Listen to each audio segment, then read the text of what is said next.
talk about, you guys are going to get a piece of paper like this. It's thicker than regular paper.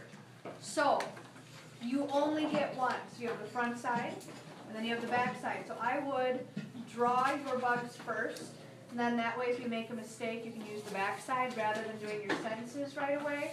Because if you make a mistake, you still want to be able to have this back side. Yes? Can I pass them out for you? Yes, you can. With this watercolor paper, it's a little thicker, so it doesn't, like when we use our watercolors, it's not going to put a hole in the paper. What I want you to do is, see how it's much bigger than yours? You're going to make your bugs like this big. And you don't want to have really skinny lines next to each other, because when you go to outline with crayon, they're going to run into each other, and you're not going to be able to fit your watercolor.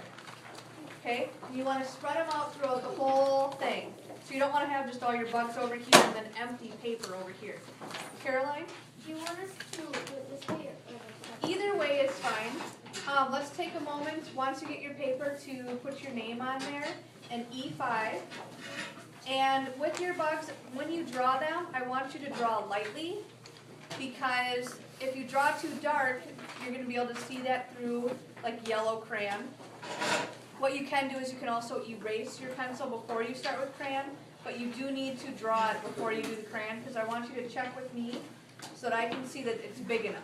You need more? An extra? Okay, and then to show you quick, how about you guys come on over here. Come on over.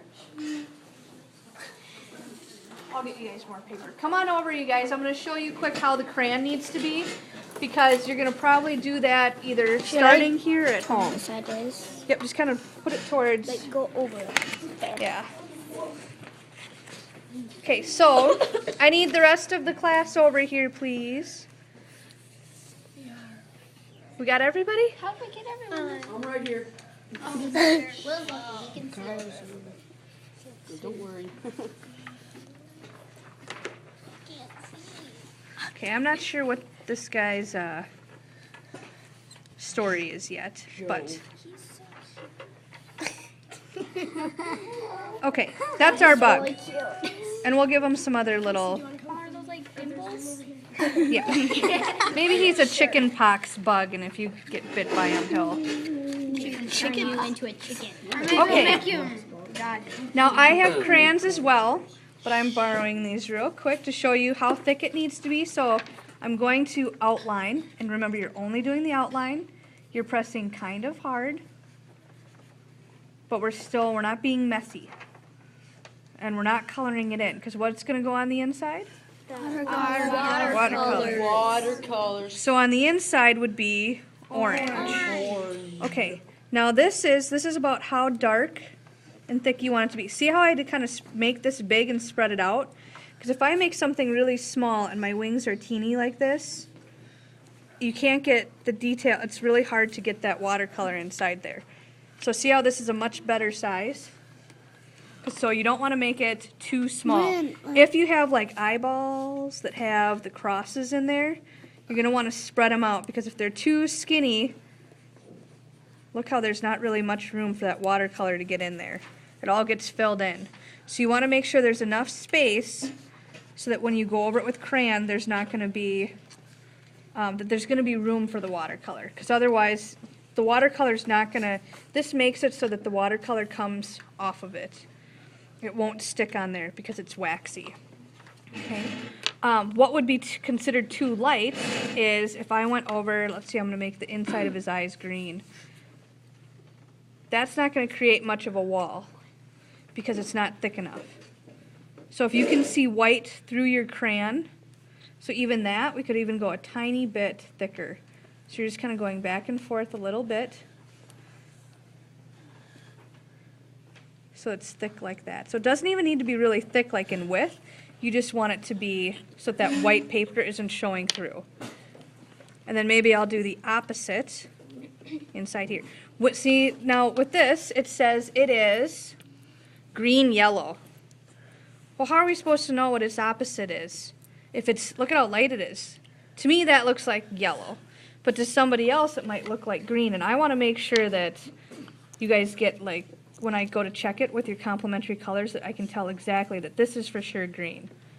So this is green by itself. So if you get blue greens or green yellows, don't use those. Or like another one that's confusing is like a reddish purple or pink purple. So use ones that are straight colors. So it shouldn't be a combination of two. If you want to have pink at all, that'll be a watered down red. So its opposite would be green. There is another green in here where you can still, it's a light green, but you can definitely tell it's green. And you can use scratch paper if you want, so you can test them out. But if it's hard for me to tell if it's supposed to be like how this one was, if you can't really tell if it's yellow or green, that's going to be bad for you when it comes to me scoring. It's going to be hard for me to score it correctly. So don't use ones like this. But if you wanted pink on the inside of this one, that'd be okay. Yes? Well, if we had like a crown like this, like a scarlet, what would be that opposite? Well, let's test it and see. Does it look like a for sure orange? That looks like orange. Because if we compare it to red, we'll be able to tell the difference. Okay? What about that, like... But like, one that might be confusing is like this one, red-violet. Well, is that purple or is it red? Because then if we get purple, What's the one next to purple? and there's, so this purple we know for sure is purple. So this one here is just too confusing in between. Okay? So don't use ones like this. What about that blue-green, like tangerine kind of like color? Like this Never one? mind, not tangerine. Like this one you mean though? Like a would that be blue-green? like considered? See, that this would be considered a confusing one. Because It's like an aqua-ish. here's blue, and then there's green. So some people might see it differently. So these would be the confusing ones. Okay. So, any questions? So do not fill in your stuff so we can put watercolor in there. I am going to check them before you start your crayon. So take your time drawing, and then we'll do your sentences you can do at home. Looks good. Okay.